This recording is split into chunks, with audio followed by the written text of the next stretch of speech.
Time in a village called Mahabaleshwar, there lived a rich man by name Balwinder Singh. He had the only son by name Yashwant, who was inactive and non-focused towards life. He had no interest in anything, so much that he did not even focus on his studies. All he would do is roam with his friends all the day. Then one day, Son, Yashwant, concentrate on your studies now. You are growing. Don't roam around with your friends all time. You need to study now. Papa, why do I need to study at all? As we are rich. And should I do a clerical job by studying now? Why are you insisting me to study? Son Yashwant, knowledge is divine. One should study to become wise, but not to do a clerical job. One should know wise ways to live, and one can get it only through gurus. There is a lot to learn in this world, my boy, and you should start paying attention, alright?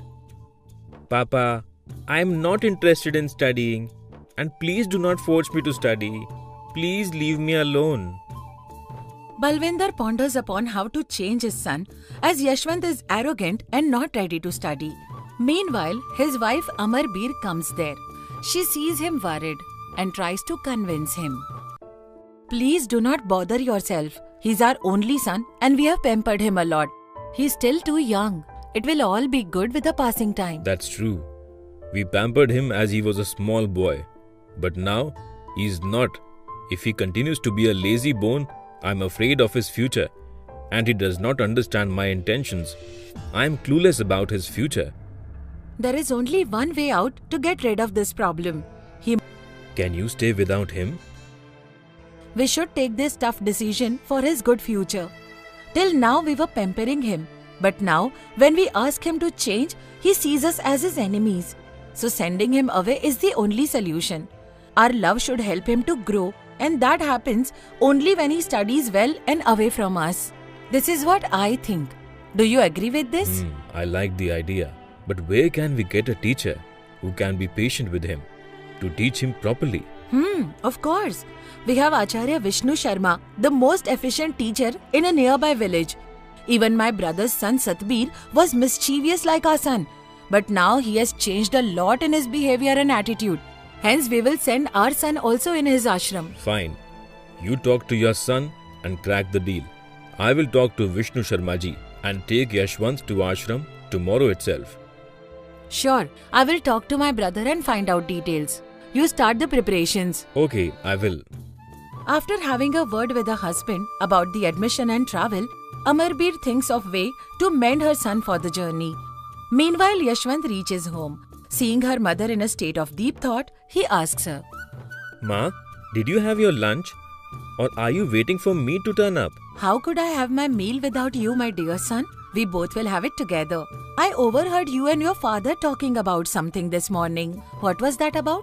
Ma, you always pesters me to study and does not listen to whatever I say. No, dear. Do not say this. You need to do something productive in life. What should I do, Ma? Nothing much, son. We have one of the best scholars in the world in our nearby village by named Acharya Vishnu Sharma. Your father wants you to go there to pursue... How come I'll go, Ma? You know I'm not interested in studies at all. Don't worry, my son. You need not have to study there. But just go with your father and observe the environment. And you come back if you don't like it. Sure, Ma. I will go because it is your desire and to stay away from father. He scolds me and pesters me to study all the time. I'm going only because you are saying, and if I don't like it, I will come back very soon. Yashwant decides to go to Vishnu Sharma's ashram only to escape from his father. Accordingly, Balwinder sends a message to Guruji Vishnu Sharma about their arrival. Acharya used to live there with a small family, a wife named Lakshmi and a small son named Aditya. Lakshmi, our Zamindar Mr. Balwinder is bringing his son, Master Yashwant, to our ashram. He will stay with us until I make him a competent person. All glory to God. All your disciples have achieved big in life. They have earned a good name for themselves in society, all because of your education. And now I suggest that you please start with the same process with our son Aditya too. I think it's the right age. Oh, sure, why not? I would love to have my son as my disciple. I will start the training from tomorrow. Next day, Balwinder arrives at Vishnu Sharma's ashram with Yashwant. He met Acharya and told him, Namaskar Guruji, here is my son Yashwant and I am leaving him with you in your ashram. Now it is your responsibility to shape him into a wise and competent person. Sure Balwinder ji, in no time your son will excel in all the areas of competency. Yashwant, you should concentrate on your studies. If you do what I tell you to do, you will become Aditya. He is younger to you in age, but I am starting the training along with you. So you both should enjoy learning. Now go inside the ashram. After Yashwant goes inside the ashram, Balwinder starts talking to Acharya Vishnu Sharma and requested, Acharya, my son is your responsibility from today. I request you to teach some common sense and culture to him. Good God! Why do you say that, Balwinder ji? Your son seems well-mannered. Acharya, he is not the person as he seems. He is lazy, stubborn and does not pay attention to what I say, and he thinks me as his biggest enemy. Hence we thought of joining our son in your ashram and training. I am worried about his future. I am clueless. How will you change and deal with him? I hope he behaves himself with you here. Don't you worry. Yashwant is immature. He will gradually learn everything, and I am confident he will be responsible and competent in no time. He'll be wiser when you see him next. I have full faith in you, Guruji. I will see you soon. Balwinder takes leave from Acharya and starts proceeding towards home. And from the very next day morning, training started for Yashwant. So, Yashwant, I am starting your training from today, and you will have to be prompt in your approach and should do everything by yourself. That is the way of my ashram. You will have to abide by rules. Understand?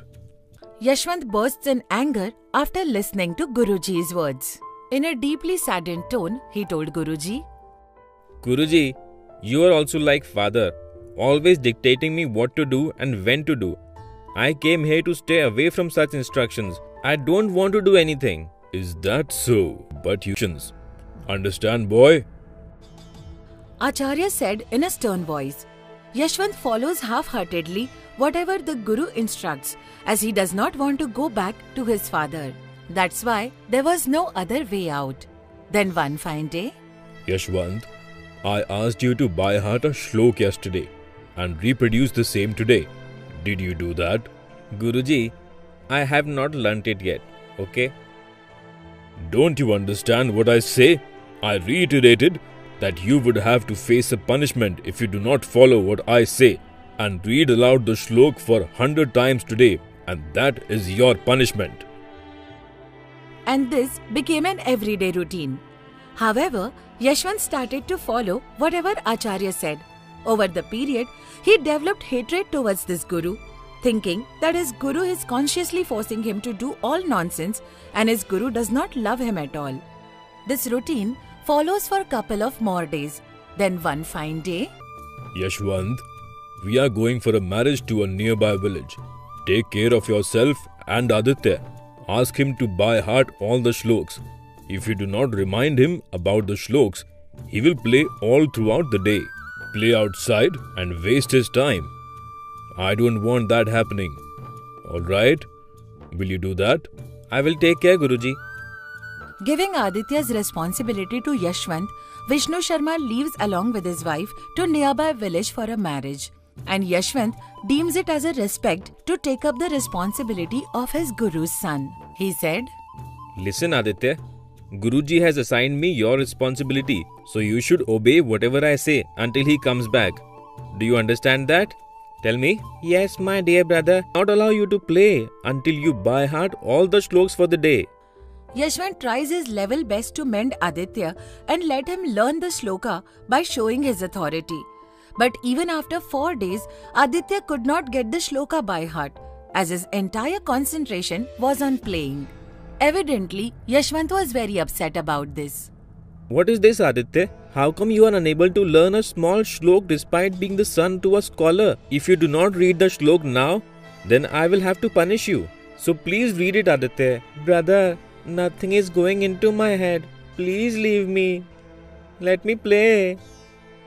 This way, Aditya does not pay attention to Yashwant's words and does not concentrate on his studies and plays all the time. However, Yashwant wants to try his luck for one final time. So he calls up Aditya and tells him, Aditya, if you do not recite this shlok today, I will punish you. Understand? You do whatever you want. I cannot study and I will not recite the shlok. Hearing upon such an arrogant answer, Yashwant loses his temper and slaps Aditya. The slap was so hard that his cheek turned red. Little Aditya went inside crying and started learning shloka. Oh God, I slapped my guru's son out of anger. Now, what will happen?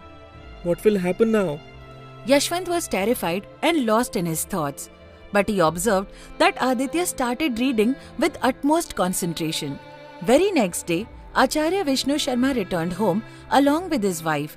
Subsequently, Aditya complained about Yashwant slapping him on the face. Ma, see how brother slapped on my face. It swelled too and it hurts a lot. Many a times to recite the shloks, but he did not pay an ear to what I said and played all the time. So to bring him back on track, I had to slap him. So what? Will you slap someone so hard if he does not by heart the shloka? And you? Why don't you utter a single word? What do you expect me to say? I entrusted Aditya's responsibility to Yashwant and he did his duty. He asked our son to recite the shlok, to which he denied. So there is no other way for a guru rather than to punish the student. One can pamper the kid in all other aspects, but not in studies. One is not a teacher if they do not discipline the student.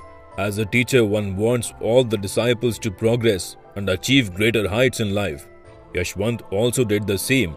You go inside. I will talk to Yashwant.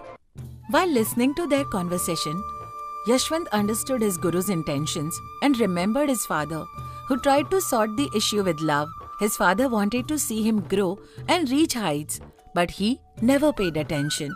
Now he realized his mistake. Acharya, you should forgive my ignorance. I never understood your good intentions. I developed hatred upon you and always thought you are persisting me to study, but never realized it is for my bright future. Now I will study hard, Guruji. Yashwant, you should apologize to your parents, not to me. Remember, parents are our first teachers. They always wish child's good and bright future. If you become wise and cultured, you would be the one to be benefited. Without realizing this, you hated your parents. The one who wants you to achieve greater heights will fight for your good and wants to choose good and wise path. Remember, sow as you reap. Concentrate on your studies and Did his education within no time and returned to his village. Upon his return, he took all the responsibilities from his parents and looked after them happily.